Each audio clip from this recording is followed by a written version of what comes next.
नमस्कार। तो आप देख रहे हैं फोर्स सुप्रीम लॉ पार्टनर का कानूनी चैनल। जी हाँ, मैं हूँ एडवोकेट डॉक्टर अजय कुमार पांडे और इस वक्त लेकर आपके बीच में प्रस्तुत हूँ भारतीय नागरिकों पर, भारतीय नाविकों पर हो रहे चौतरफा हमले की बड़ी चिंताजनक खबर लेके। अब मौजूदा हालत में जो नाविक हैं वो अपने देश से दूर किसी समुद्र तट पे फंसे हुए हैं, हमले भी उन पे हो रहे हैं और ऐसी हालत में उनका परिवार क्या करे, उनके परिवार के क्या कानूनी हक हैं, क्या कानून उन्हें किस तरह का प्रोटेक्शन देता है, इन तमाम मुद्दों को लेकर आज के हम अपने इस एपिसोड में बात करेंगे। हाँ, जो तात्कालिक विषय है जिसके कारण यह वीडियो लेकर आपके बीच में आना पड़ा वह है वॉर जोन राइट्स। इस वक्त पूरी दुनिया, खास करके समुद्री क्षेत्र जो कि मुख्य तौर पे इन नाविकों के कार्य क्षेत्र हैं, वॉर जोन में तब्दील हो चुके हैं। और अभी अभी आपने देखा कि MV गोल्डन लियो पर हमला हुआ और इन हालातों में वॉर जोन में काम करने वाले नागरिक, उनके परिवार और MV गोल्डन जैसे जहाज पे जब हमले की घटना होती है तो आपके लीगल राइट्स क्या हैं। तो नमस्कार। MV गोल्डन कार्गो वेसल पर ब्लैक सी ओडेसा कोस्ट के पास मिसाइल दागे गए और जिससे पूरा देश और मारटाइम इंडस्ट्री सकेते में है, सदमे में है। मिनिस्ट्री ऑफ एक्सटर्नल अफेयर्स ने, भारत सरकार ने तात्कालीन कार्रवाई की है और ऑफिशियल स्टेटमेंट जारी करके इस ट्रेजिक इंसिडेंट में 4 इंडियन नाविकों के जान जाने की बात पर गंभीर चिंता प्रकट की है। 4 लोग इसमें उनकी जान चली गई। एक आदमी गंभीर रूप से, एक भारतीय नाविक गंभीर रूप से घायल है और जो इसमें घायल हुए हैं, जो कैजुअलिटी हुई है, उसमें एक 26 साल का युवा मर्चेंट नेवी ऑफिसर अखिल जोयन केरला से भी है, जिसने अभी कुछ दिन पहले, चंद दिन पहले अपनी ड्यूटी रिज्यूम की थी। इस घटना के बाद इंडिया ने न्यू दिल्ली में रशियन एम्बेसडर को बुलाकर समन करके अपनी ग्रेव कंसर्न्स रजिस्टर्ड कराई है और कॉमर्शियल शिपिंग पर अटैक्स जो हो रहे हैं उसको बिल्कुल तत्काल प्रभाव से रोके जाने की मांग भी की है। Embassy and ministry of external affairs आपस में उनके तार जुड़े हैं, वो कोऑर्डिनेट कर रहे हैं, लेकिन एक लीगल प्रोफेशनल होने के नाते मेरा जो दायित्व बनता है और जो आज मैं जिस सवाल का जवाब लेकर यहाँ खड़ा हूँ कि जब आप मारटाइम के हाई रिस्क या वॉर जोन एरिया में काम करते हैं तो आपके लीगल राइट्स क्या हैं, क्या आप उससे वाकिफ हैं, आपके कंपनसेशन स्टैंडर्ड्स क्या हैं, आपकी मैनिंग एजेंसी की लाइबिलिटीज क्या है, क्या इससे आपका परिवार वाकिफ है।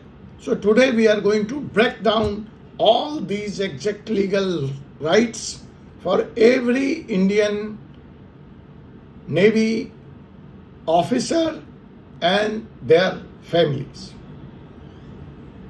तो जो पॉइंट नंबर है वो है राइट टू रिफ्यूज।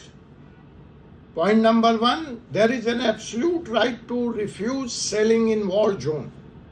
और ऐसा मिनिस्ट्री ऑफ एक्सटर्नल अफेयर्स ने नोटिफिकेशन और अपील जारी करके भी एक तो वर्ल्ड के तमाम बड़ी सी कंपनियों के अफसर से, के मालिकानों से यह कहा है कि भारतीय नाविक वॉर जोन से गुजरने वाले शिप पर पोस्ट न किए जाएं। तो अगर आपकी कंपनी इस बात को नहीं मानती भारत सरकार के, तो आपके पास एक और अपना इंडिविजुअल राइट है और वो राइट है to refuse sailing in war zone. International bargaining forum IBF का फ्रेमवर्क और DG शिपिंग की एडवाइजरी दोनों के अंदर कोई वेसल्स अगर डेजिग्नेटेड हाई रिस्क एरिया या वॉर जोन में इंटर करता है तो नेवी ऑफिसर के पास, नाविकों के पास एब्सोल्यूट राइट है कि वो रिफ्यूज कर सकते हैं। नो कंपनी और RPSL agency can force you to sail into an active conflict zone without your written explicit written consent. अगर आप रिफ्यूज करते हैं तो इस आधार पर कोई शिपिंग कंपनी आपके ऊपर किसी भी तरह का दबाव नहीं बना सकती है।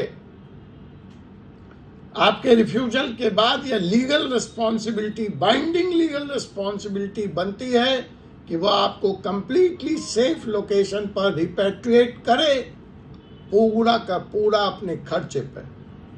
आपका कॉन्ट्रैक्ट टर्मिनेट करने की थ्रेट देना या ब्लैक लिस्ट करना आपको clear breach of maritime labour law है। तो you must be aware of this right, that right, absolute right to refuse to travel in a war zone. Point number 2, your absolute right, double compensation and bonus. Point number 2 ये है कि insurance coverage and double compensation standard आपको किस तरह से protect करता है इस वॉर जोन में। वॉर रिस्क एरिया में इंटर करते ही स्टैंडर्ड एम्प्लॉयमेंट कॉन्ट्रैक्ट डायनेमिक हो जाता है।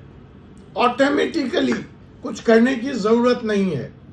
आपकी जो कवरेज है double death and disability cover में आप स्वमेव कवर हो जाते हैं, क्योंकि IBF स्टैंडर्ड टर्म्स यह साफ कहता है कि अगर डिजिग्नेटेड वॉर जोन में किसी भी नाविक की, सीफेरर की काउजियलिटी या डिसेबिलिटी होती है तो उसको उसके बदले नॉर्मल कंपनसेशन के डबल अर्थात 200% पे करना पड़ेगा।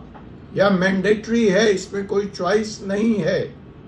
उसी तरह से वॉर जोन के में एंट्री के साथ ही आपका जो पे बोनस है, बेसिक पे बोनस, वह भी ऑटोमेटिक 100% हो जाता है। हाई रिस्क एरिया में स्पेंड होने वाले हर दिन के लिए सी फेरर्स को 100% बेसिक पे बोनस का इंटाइटलमेंट बनता है। और फिर आती है एजेंसी की liability. RPSL agencies in India are strictly accountable under GG shipping rules to ensure insurance claim and family compensations both are processed seamlessly. So this is your right to refuse, your right to double compensation and bonus.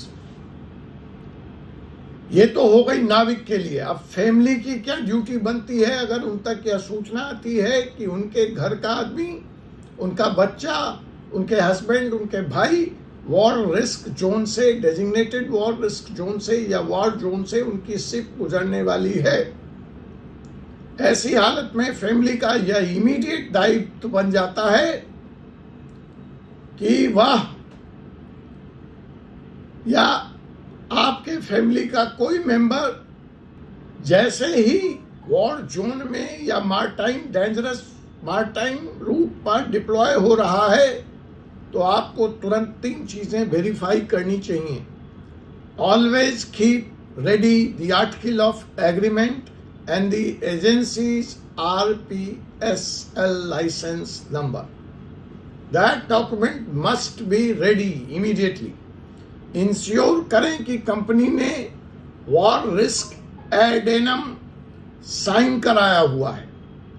DG shipping के e-governance portal और MEA के मारटाइम cell का contact number भी emergency readiness के लिए अपने पास तैयार रखें, अपने फोन में सेव रखें। तो इन 3 राइट्स, फैमिली की चेकलिस्ट, इसके बाद अगर आप ट्रैवल कर रहे हैं तो आप थोड़ा सा अपना रिस्क कम करते हैं bye knowing all these legal rights. Merchant navy में काम करने वाले हमारे देश के नाविक देश के इकोनॉमी की बैकबोन हैं। उनकी सेफ्टी और उनका लीगल राइट्स से कोई कॉम्प्रोमाइज नहीं हो सकता।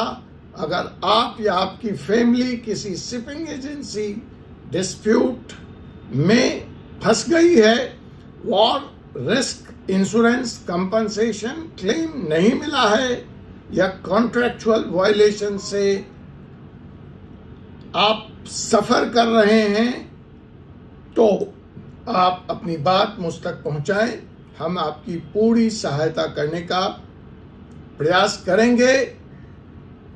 और अगर आपको लगता है कि यह वीडियो इस वक्त हर नाविक के फैमिली तक पहुंचना चाहिए, तो प्लीज़ इसको सब्सक्राइब करें और इस वीडियो को शेयर करें।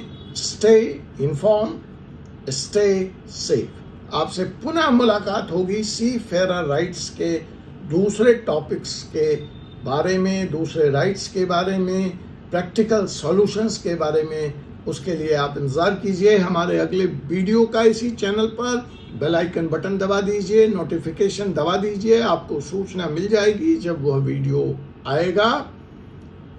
और इसी के साथ मुझे doctor Ajay Kumar Pandey, advocate, supreme court of India को अनुमति दीजिए। जय हिंद, जय भारत, जय संविधान।